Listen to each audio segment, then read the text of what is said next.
the federal government, ever since 9/11, has instituted a grant program where we can help supplement what the local taxpayers pay for public safety and for fire and emergency protection, called SAFER grants. And so we were able to direct about $800,000 in federal taxpayer funds here in Waco to help add additional firemen, so they could have full complements of four people for a truck to answer a call. That's a national standard. And then there's a second grant that's available for equipment, because as you can imagine, things like this fire truck are pretty expensive items. So this is a way that the federal government can partner with local leadership to provide for public safety. And as I said earlier, the mayor and the city council are to be congratulated, because public safety is really the foundation upon which almost everything else is built. So happy to be here today and announce this grant.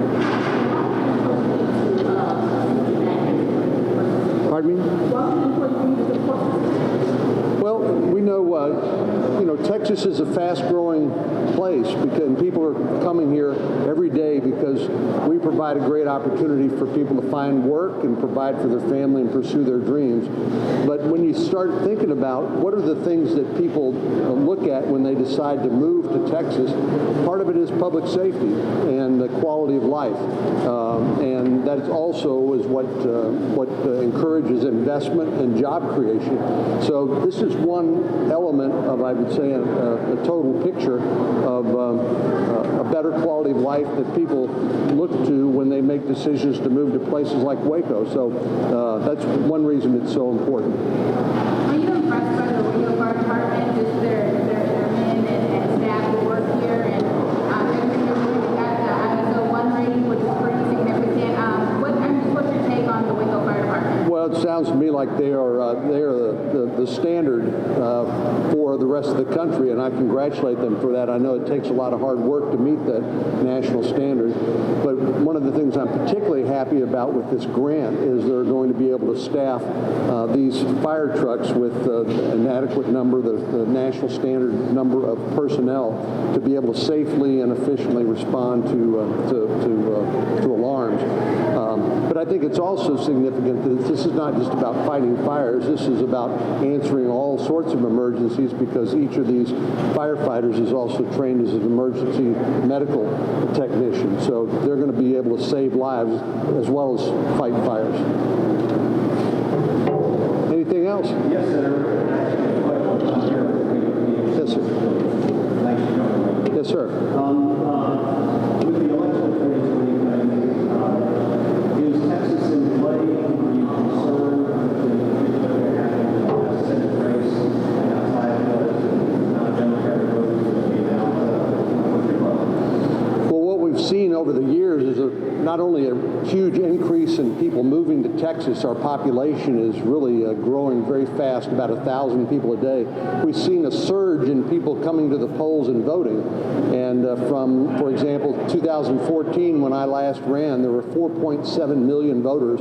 In 18, there were 8.3 million, and we're predicting between 10 and 11 million voters in 2020.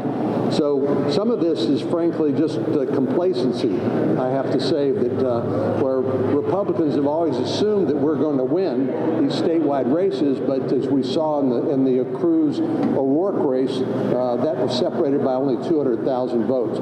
So we know there's going to be a lot of energy on both sides, and we are in the process of getting prepared for that, so we can make the case for why the sorts of policies that have made Texas the envy of the country, indeed of the world, which are causing people to move here because of the opportunities that are provided, that those are at stake in the election in 2020, so it couldn't be more important. Tell me about your response. Well, tragically, Texas has been the site of 4 major shooting incidents in the recent years, and there's always controversy associated with that, but the thing that I hear from people when I show up to help grieve with them and ask what can we do, they say, well, you need to do something. Well, something is, it's kind of general, and what we're trying to do is figure out what can we do that will make a difference. For example, in Sutherland Springs, this little Baptist church outside of San Antonio that took 26 lives, we changed the background check system, which has resulted in a 400% increase in entries into the background check system for people who cannot purchase or possess a firearm because they've been convicted of a domestic violence offense or mental illness crisis, or they are convicted felon. So similarly, what we're looking at after Odessa and after El Paso is unlicensed firearms dealers, which is a way to circumvent that background check system. That's what the shooter did in Midland, Odessa. And so we've got a task force assigned to go enforce current law to put them out of business, which in return will make sure that more gun sales go through the background check system. And the other thing that is sort of a broader problem is lack of access to mental health services. This is a problem for people who may contemplate even taking their own life because they're in mental health crisis, or perhaps hurting other people. We need to have additional tools to provide access to mental health services so people will not be a danger to themselves or others. Those are two major components of the Response Act, which I think hopefully will help save lives. What is your one visits to El Paso and Odessa that really makes you feel like this is the way to go? Well, those are tremendously emotional events where you're grieving with people who, through no fault of their own, found themselves in harm's way. Some family members lose their lives, others are tragically injured, and it makes me feel the need to do that something that they're asking for, but we want to do something that will actually make a difference. Not a political statement, not infringe on the rights of law-abiding citizens who are not a threat to public safety, but to do things that will actually make a difference and save lives. That's what I came away from those experiences. Mental health component related to attack the mental problem? I think the lack of access to mental health treatment is a bigger problem than just this, but it's something we certainly need to advance, because right now there are families who have family members in mental health crisis, and they really don't know where to turn or what to do to help them get better. Thank you.